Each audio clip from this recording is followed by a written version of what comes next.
And hi, everyone. Welcome to eLearnChat, where you always learn something new.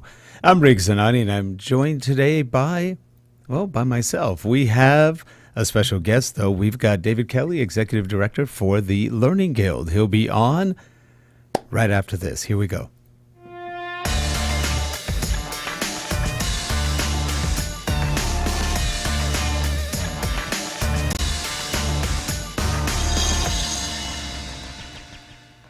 This show is sponsored by Relate Corporation at www.relate.com, your training and video partner. Hello, I'm Peter Baker. Please visit voiceovermasterclass.com to see details of the training courses I have on offer for new and existing voice talents to further their career by enhancing voice and technical skills, as well as essential marketing tips.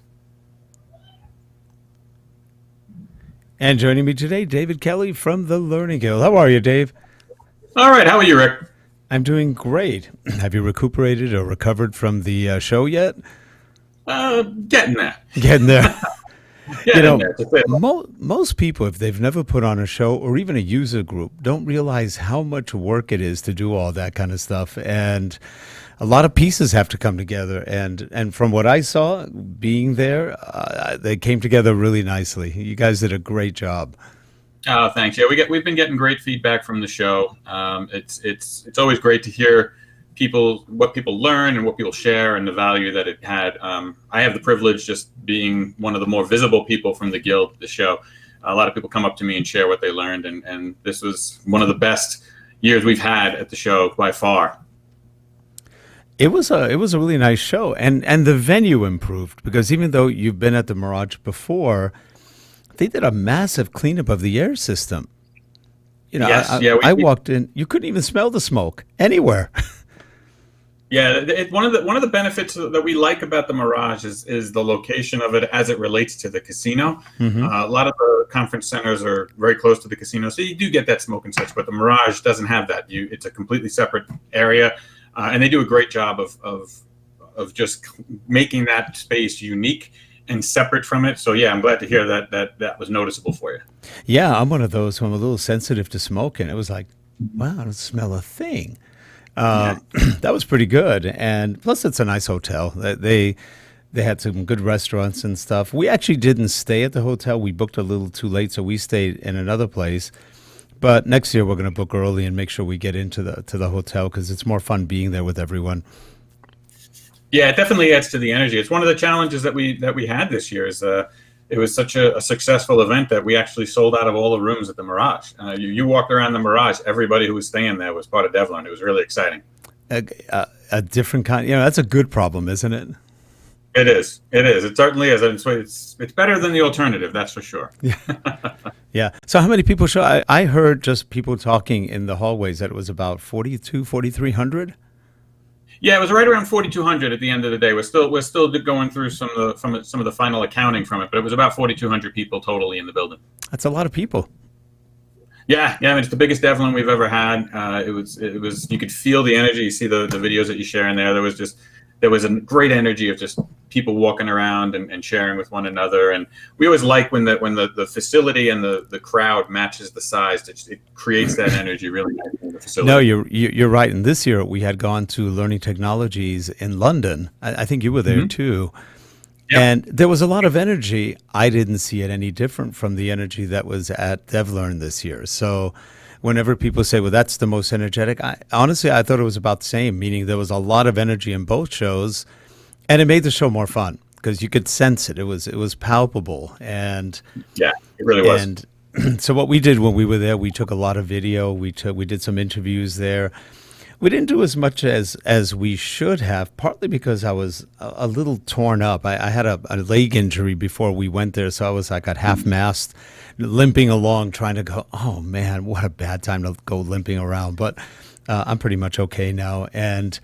But during the show, one of the guys we brought in, he's a professional video shooter. We've worked with him many times in the past, and he did a great job just capturing some of the interviews and all else. And then I went the second day and took all the stills. So we had a fun time taking all the stills of all the people and as many booths as we could find. And again, it was a lot of fun, and it was fun kind of chronicling the event and doing some of that. And you're right, energy was good. The people all looked enthused. One of the good things is you didn't hear vendors sitting around going, there's no traffic. You did it this time. This is the biggest complaint we as vendors have all the time. There's no traffic. Yeah. There was a lot of traffic. We've always focused on that. I mean, I've been coming to conferences before I worked for the Guild, and one of the things I like to think that I brought to the program focus is I always felt that the expo was one of the greatest places to learn. You get to see a lot of the innovation that happens in our industry is being provided by the vendors. They're the ones who are driving us forward, and you get to see that, and you get to talk to the vendors that are pushing innovation. You get to find out how their solutions can be tailored and help you solve your organizational problems. That's a big part of the conference experience. It's a big part of the value that people get. And we always try to schedule our event in a way that prioritizes the expo, so that there's dedicated time that people are in the expo. They have the space, that they don't feel like they're missing a session. They have the time allocated to go in there, have those conversations, and create those relationships and those connections that can help them and the exhibitors provide the value that they need. Yeah, and I would say this year you guys did it better than ever, because maybe it was just a larger number, but it never ended. The vendors looked really happy. Everybody was just kind of enthused, and even when everybody was in session, everybody was at the expo, so it worked out beautifully.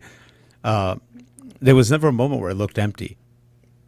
Yeah, and that's the feedback we've gotten from most of the exhibitors that have been there, that I've spoken to at least, is that they were just happy with the crowd and the quality of the crowd, which is always nice to hear. That the fact that it's one thing to have the conversations, but to feel like you're having the right conversations is always kind of the best feedback that I can hear. Yep. And the other thing is, I think there were about 12 rows, if I'm not wrong, 12 aisles. Or were there more? Yeah, we had over 165 exhibitors in there. Yeah, it was full. And it was nice seeing that, because there was so much variety of exhibitors and people, from some older ones to the newer ones. So there was a good mix of everything. Yeah, we had a lot of new exhibitors this year, which is nice. It's nice to see, not only for ourselves, for the exhibition itself, but it's a good reflection of the industry, of the growth that we're seeing. It's always nice to see those new providers coming in, expanding the conversation and expanding the services that are available. And it was fun watching Domino. They did a live podcast there, the Idiotic podcast. They did it, I think, early on. Was it Wednesday morning? I think. Right before it opened, they did a podcast over there. So that was fun. Yeah, there's a lot of interesting things that Domino did that. There are a lot of interesting things that the vendors do. It's one of the things I loved seeing when I walk around the expo is the unique things that some of the exhibitors are bringing, both to market themselves, but also just to engage with people. It's always fun to see how all the new things that people are able to come up with. Well, it's funny because on one of the interviews we did, I wasn't there for the first part of the interview, but Lesley, my wife, was walking around and she found, I think it was Desire to Learn, and the moose. Mm-hmm. And at one point, nobody was paying attention. She goes up to the moose. Do you want to be interviewed? And the moose is trying to run away from it. It's like, she goes, come here, I want to interview you. So it was sort of funny. She's not one to be told no. I don't have time. No, come on. You got to be interviewed. But poor moose. So no animals were hurt during the filming of that interview, so we're good. Oh, that's good to know. Good to know. But no, it was a lot of fun, and even in the food places, if you went to like the pantry that's at the Mirage, a really good little restaurant, that was full of people from the conference. So you got to see friends and people you knew all around there. I missed you. I think you saw Lesley and one of our other people there when you were walking. I think at one point I missed you. Then I didn't see you at all at the show. But it was good, and like I said, the whole feeling was. And by the way, even the check-in, the registration was really fast. People didn't have to wait very long at all, and everybody, as always, is very friendly and very helpful. So, again, I think overall, from beginning to end, it was just a very good show experience. We have a good team. I mean, we have a good team that prioritizes the experience. We meet every day to talk about what's going on. One of the things that probably think I'm a broken record on this a little bit, to give a dated reference, but I always say if we're out there, we're having fun, we're smiling, everyone around us will. It adds to the flavor of the event. And I get people coming up to me because of the visibility I have at the show, but we have a great team. They do it. I get a lot of the credit, unfortunately, but we have a great team that does great work, and it shows. No, it's true. It was very pleasant. So what did you learn that was different this show from some of the other ones you did? Well, the trends are always there. I mean, DevLearn has always been about an opportunity to explore what's next and to engage in conversations that help shape what's next. And it's been interesting to see that evolve year over year. You always have your core things around how designers and managers and executives are building their strategies on how they do their jobs, but to see how that pivots year over year is always interesting. Some of the things that I personally was interested in, I mean, everyone has their own context of what they're interested in and what's of value to them. But I'm always kind of I like to lean a little forward and see what's going on. I'm always happy to see the Experience API conversation continue to mature, where we're seeing less around ideas about it and more examples of it in practice, which is great to see. I saw more sessions and more conversations than I expected to around how AI is being used. And I expected it to be more just conceptual, but I saw some real practical examples of how, both in the exhibition and also in practitioner sessions, around how they're using it and how their strategies are being pivoted by it. And really this larger scope of just the nature of work itself, how it's changing, and how L&D needs to pivot to support that.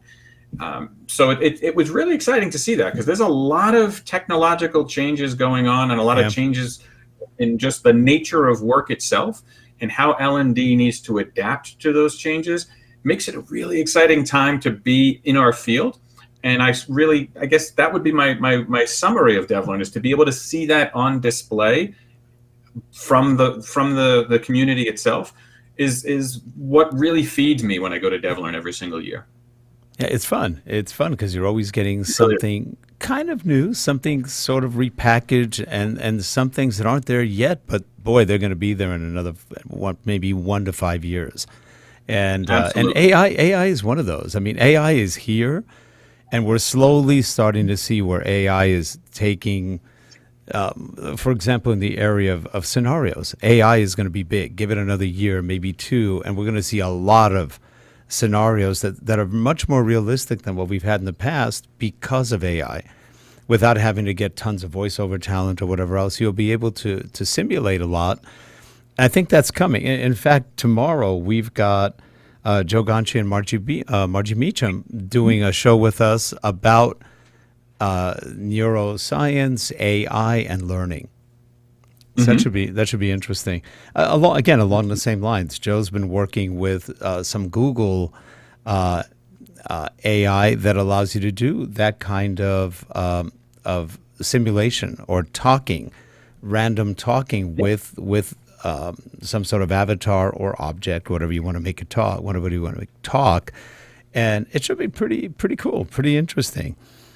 And I think you're right. We're going to see training change a lot over the next probably 2 to 5 years. Quite a bit. As software changes, boy, it's going to change all of us. Yeah, we need to evolve. I mean, I don't think there's a lot of people who like to put it in dramatic terms of, training is going to change and it's going to be very different than it was before. It's going to evolve. The things that it's not about anything going away. It's about new things being added to the mix. And I do think that our ability to add some of these new technologies and some of these new methodologies and techniques to our skill set is going to be a requirement, but it doesn't necessarily mean it's going to take a lot of stuff away. It just is new things that we're going to need to add to the mix.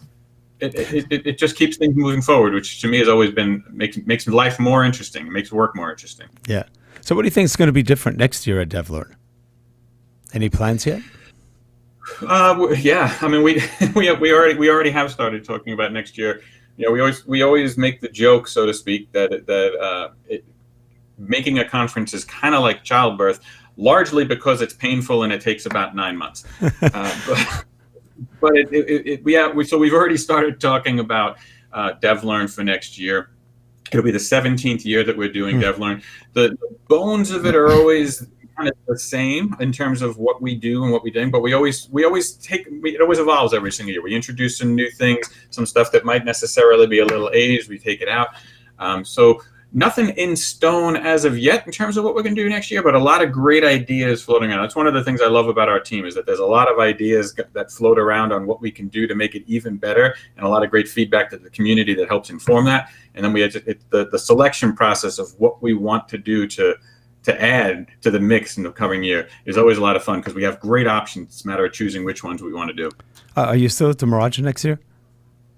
Yeah, we'll be back at the Mirage next year. We have a full space like we had this year, and a little bit more space that we're going to use to expand the conference a little bit more, because we do expect more growth next year. It's one of the nice things about DevLearn, it's growing year over year. Yeah. And more space gives us the opportunity to do more new and exciting things.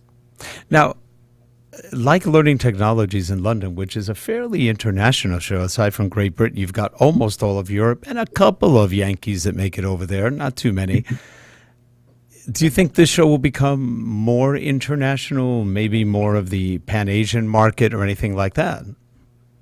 Absolutely. It's funny you mentioned that, because I had two very interesting conversations with some of our international attendees this year who want our support in setting up a delegation. There was a pretty sizable delegation, I think of about 12, 15 people, who came just kind of on their own as kind of an informal delegation from Belgium. And they would like our support in formalizing that a little bit more. So we do have opportunities to increase the international participation. We've done that from a speaker standpoint for a number of years, but we've never actively tried to bring in attendees from that space, but we're getting more requests to do that. So I do anticipate that the percentage of attendees coming from an international location to increase, not only next year, but as we go forward, because we're increasing getting requests on how we can better support those areas. Yeah, and that creates again a slightly different energy to the whole thing, because now you've got all sorts of different cultures and ideas and everything kind of mingling, which is fun. It can only help evolve the show a little bit more in some respects. So that's a great idea. So overall, sounds like everybody had great comments, great feedback. I mean, we felt that at the show. Everybody was pretty happy being there. Yeah, I mean, we've been to shows before, not necessarily DevLearn, but other shows where people are just sort of ambling around. They look half dead. And I remember one guy once. He was working with us on some stuff, and he comes out and he said, "This show has the energy of sand." And I was thinking, "Ooh, that's bad." And DevLearn has always been pretty energetic, so it's not a show that suffers from that. But it is interesting how people from other industries sometimes perceive the learning space or the training space as just a little bit different. And it's not a non-energetic space. It just sometimes is a quieter space than some others. But so it'll be great to see how everything evolves and where it goes and all that. That's always a fun thing to do. Yeah, the energy has always been an important part of the experience for us. We take that very structurally serious. We find ways to push the energy in certain directions and to maintain it throughout the event. So keeping that flow of energy is very important. And people respond to that. It's always nice to hear that. I mean, like yourself, I hear those sorts of comments from people all the time that the energy is different than they feel at other shows, and they really appreciate it. And I always say the greatest compliment that I get from people is not just about the energy or any sort of specific thing that they do, but when they bring that, and they always end their comment with, "That's why I come back every single year." Yeah. And that to me is always the greatest compliment that we get, is when people say, "I come back," because they have choices. I'm aware they have choices. I make the choices myself. And when people have choices and they choose to come back to one of our events, it's always the greatest compliment we can get. Yeah, and when they keep coming back to the same event, when a lot of corporate budgets aren't exactly the freest out there, you've got to fight for the budgets, and they keep coming back to the same events. They're getting a lot out of it, which is always good. Yeah, that's always been our focus. I mean, whether it's DevLearn, Learning Solutions, Realities, whatever event we happen to be doing, it's always about what's of value. I mean, it's why the Guild has historically prioritized bringing people like myself, Mark Britz, Bianca Woods, people who are the customers of the Guild as part of the curation team that helps shape the events. We are the customers. We understand many ways we participate in this conversation is needed by the industry. So delivering upon that value is critical to us because we care about it. So that's always been a value proposition for us that we look to deliver upon. Yeah, that's great. Dave, any final comments on the show and or anything else at this point? No, I mean, I appreciate you coming. I love the videos that you guys did while you were there. My attention, as much as DevLearn was fun, we're already talking about March for reality and learning solutions and birthing the next show. A lot of exciting things going on there, as well as talking about DevLearn for 2020. So it never stops. Yeah, and Learning Solutions is another fun show. It's a slightly different audience. I think, at least I didn't go the last couple of years. We may go this coming year, but that one always seemed to be a little higher level. Not as much developers, just a lot of different. There's more managers sometimes that show up at that one. And they're looking for ideas. They're looking for something different, but they haven't jumped in yet, at least some of the ones we met. And yeah, it's interesting. Everyone has different perspectives on what the audience is there. I mean, both of our events bring senior leaders, they bring practitioners. Both events do, but depending on what your experience is at the event, you have a different feel of what it is there. For me, the biggest difference between DevLearn and Learning Solutions has always been the focus and purpose of the event. I mentioned earlier, DevLearn has been about shaping what's next. It's got that forward-leaning future feel to it. Learning Solutions has more of a present feel. It's about sharing what works. It's about the proven practices, people coming, sharing stories of, I did this. This is what I did. This is how it worked. These are the results. You can try it for yourself and adapt it for your organization. So there's, people come to DevLearn to find out how the industry is changing and evolving. People come to Learning Solutions because I want to get solutions to the problems that I'm having today. That's a good way to put it. Yep. By the way, and that's one of the reasons we co-located realities with it, because the AR VR conversation, as much as it's still emerging, it's there now, and it's time to stop talking about how these things might emerge and talk about how we can use them today. That's a very good reason why we co-located these two events. That's good. I forgot to ask you, who won the Demo Fest this year? We have we have a number of different awards that are on throughout the year. So we have different categories. I think there's about 10 or 12 different awards. We actually have a Best of Demo Fest webinar taking place this week. That'll be available on our website as a recording. For those of you that are watching it later, you can see some of those winners sharing their stories as part of that webinar. It's one of our most popular webinars of the year to get to see those winners showcased as part of our webinar. That's great. Well, I'll take a look at that. Is that this week? Yeah. I believe it's live this week, but it's always archived on our website. Great. Sounds good. Anyway, we'll have links to the website below so people can take a look at the webinar and also make plans for the next year. Next year is coming up soon. Get the budgets going. Certainly will. Well, David, again, a pleasure having you on. Thanks again for putting on a great show. I know our team that was there just filming and recording just really enjoyed it. We had fun with the people there, and it's always good to see old friends and make some new ones. So it was a good time. And it was great to have you there. Thanks for being a part of it. Oh, we really appreciate you letting us do that. We did have fun, and it was good. So again, thanks for everything, and we look forward to seeing you the next time on eLearnChat, and we look forward to seeing you at the shows. Sounds great. Thanks so much. Have a good one, everyone. And if you're watching the show, we have links to some of the DevLearn video that we took. There's other people who probably took video too. Take a look at it. Go check out the Idiotic podcast. They actually streamed live from the show. That's in their archive. So please take a look at that and enjoy. Have a good one, everyone. Thanks. Bye-bye.